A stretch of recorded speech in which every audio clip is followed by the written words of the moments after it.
மாதிரி மீடியாவுக்கும் சொல்றேன், ஒரு வாட்டி நாய் கிடைக்குதுன்னு வீடியோ போடுறீங்க, அதுக்கு பின்னாடி எத்தனை பேர் அந்த நாயை அடிச்சு கொண்டிருக்காங்க, டெய்லி எத்தனை நாய் அடிபட்டு சாகுது, டெய்லி நாங்க எத்தனை நாய் ரெஸ்கியூ பண்றோம், நாங்க அது ஹாஸ்பிட்டல் கூட்டிட்டு போய் அதை சேர்க்கறதுக்குள்ள நாங்க எவ்வளவு பாடுபடுறோங்கிறது எந்த மீடியாவுக்கும் தெரியாது. இன்னி வரைக்கும் எந்த மீடியாவும் அதை பத்தி பேசுறது கிடையாது.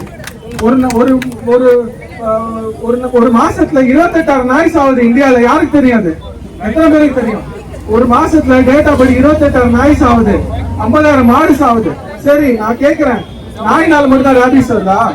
மத்த எந்த அனிமல்ஸ்னாலையும் ரேபிஸ் வருது கிடையாதா? ஒரு வருஷத்துல பாம்பு கடிச்சு 50,000 பேர் சாகுறாங்க. எல்லா பாம்பையும் தூக்கி ஷெல்டர்ல போட்டுற முடியுமா எல்லாராலையும்? முடியாதுல்ல. முடியாத விஷயத்த சொல்லி பீத்திக்காதீங்க யாரும், சரியா? சுப்ரீம் கோர்ட்டுக்கும் சொல்றேன், எதையுமே ஆராயமும் பண்ணாதீங்க. நீங்க இப்போ ஷெல்டர் கட்டுறதுக்கு பதிலாக ஹாஸ்பிட்டல் கட்டுங்க.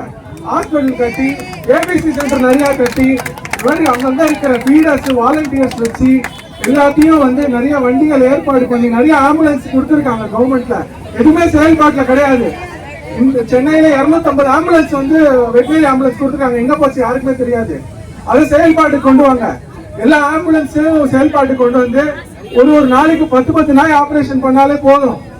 ஃபீமேல் டாக் ஆபரேஷன் பண்ணாலே போதும். அந்த ஈட் பீரியட்ல ஃபீமேல் டாக் ஆபரேஷன் பண்ணாலே இந்த பைட்ஸ் எல்லாம் குறைஞ்சிடும்.